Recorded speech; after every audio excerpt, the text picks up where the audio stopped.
Hello everyone, and welcome back to Flo's Corner. So in this video, I'm going to be giving you 4 pros and 4 cons of being a phlebotomist. So please stay tuned. So first we're going to start with the pros. If you guys see me looking down, like I said, I wrote everything down because baby, the older I get, the more I forget. So bear with me if you see me looking down. So the first pro is there is a variety of work settings, lots of versatility. And what I mean by that is that you do not always have to be a phlebotomist in one particular setting. You can work in a hospital, you can work in a doctor's office, clinic, a private health clinic. You can also work in diagnostic laboratories. You can work at an infusion center. You can work in urgent care, blood donor centers, plasma centers, things like that. All of these places are different work environments that you can choose to be in as a phlebotomist. And I think that's very wonderful because you may get tired of working in one setting, and with a phlebotomist, you have the opportunity to change your environment if you'd like. So the second pro is that there is a shorter training time to become a phlebotomist. So it's shorter than most medical professions because you're not stuck in being at school for such a long time. When trying to become a phlebotomist, they have programs. I think you can get your certification in 4 months, 6 months, 8 months, and I think maybe a year. So that is a pro because you get to work much sooner than medical professions. The third pro is that it is a great start for starting out in healthcare. Because being a phlebotomist has such a short training time, then you can get to work much sooner. So honestly, whenever you become a phlebotomist and get your certification, then you are already ready to start in the medical field. This is very helpful because you get to get that exposure that you want while working in a hospital or working in a clinic, or whatever environments that you want. You get to see what nurses do, you get to see what MAs do, you get to be by physicians or anything of that nature, which is awesome because most of the time, to be a little bit further into the medical field, schooling is going to take longer. So maybe becoming a phlebotomist in the beginning is definitely an eye-opener for you if you feel that this environment is what you want. And then you can pursue your degree or anything of that nature while being a phlebotomist. You already get the exposure of working with patients and dealing with the public and different people and different illnesses and being a phlebotomist definitely is that doorway in. So I definitely say if you want to, give it a go. And my fourth pro is that you can learn new skills. There's like basic computer skills, which is going to be a part of your phlebotomist journey, whether you're working in a clinic or other places in particular. Maybe not so much of a hospital, depending on your hospital, but most of the time when you have patients coming in to get blood drawn, you do have to enter them into the system. So you're going to be learning a lot of computer skills and what to do. You're going to be updating medical records of patients, which is also doing data entry and handling insurances. So you're going to learn a lot of skills like that, which can also further your career. If you decide to go any further, you would have that experience at least on your resume, which is wonderful. You're going to be documenting blood draws. You're going to have exposure to medical terminology, equipment, and procedures of your particular job. And all of those new skills is going to give you experiences, and you can utilize those and further your education. If you decide that you want to be anything else in the medical profession, you can become a RN, you can become a research phlebotomist, you can become assistants, managers, medical assistants, lab technicians, or you can really be a phlebotomist instructor or educator who knows well about venipuncture. So honestly, being a phlebotomist is the doorway to these things. You're already going to be working in these certain environments, and hey, you never know where your life may take you. So, okay, so now we're going to start on the cons of being a phlebotomist. So definitely number one is going to be on exposures and injuries. So there is no doubt about it that phlebotomists come in contact with all types of specimens, including blood, and there are a lot of infectious microorganisms out there that are very dangerous and harmful to us. We also deal with blood-borne pathogens. We deal with contagious diseases and illnesses as well. And also injuries like needle stick injury, which means accidentally sticking ourselves with a needle.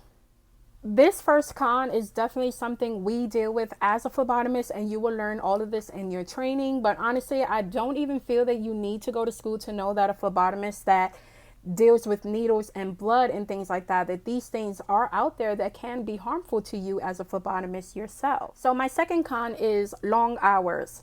So if you're working as a phlebotomist in a hospital or certain clinics or urgent care centers and things like that, then you know that you're normally working at least maybe an 8-hour shift, but most of the time they're between 10-hour shifts and 12-hour shifts. These hours can be very long for someone who's just not used to it, or even if somebody wanted to be part-time. I do remember working in the hospital as a phlebotomist, and I was only PRN, but my shifts still were 10 hours. So I worked 2 days out of the week as a PRN, but I was 10-hour shifts in those 2 days. And I also had another PRN job as well. So you can kind of say I was a little bit beat while going to school. So it was a little bit tough. For someone, that may not be feasible for you if you don't want to work these maybe 8, 10, or 12-hour shifts, depending on you as the person. But I know certain people that may be a deal breaker because they maybe want to look for something maybe like 5 or 6 hours, you know. And then clinics, you know, certain places like clinics and doctor's office is like an 8 to 4 or 9 to 5. So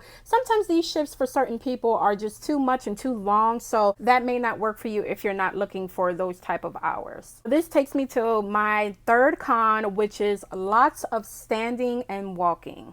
So there is no doubt about it. When you become a phlebotomist, you will barely ever be sitting down to draw someone's blood. You will be standing to draw someone's blood. And if you work in certain places like certain hospitals or urgent care or anything like that, honey, you are walking to the patient, and you're walking all over the hospital, you're walking all over the clinic, or however, you may be going from room to room to where the patients are. And yeah, it's a lot of standing, it's a lot of walking. And like I said before, if you guys checked out my video on the difference between a phlebotomist in a hospital and a clinic setting, I told y'all when I worked in a hospital, my feet were killing at the end of my shift.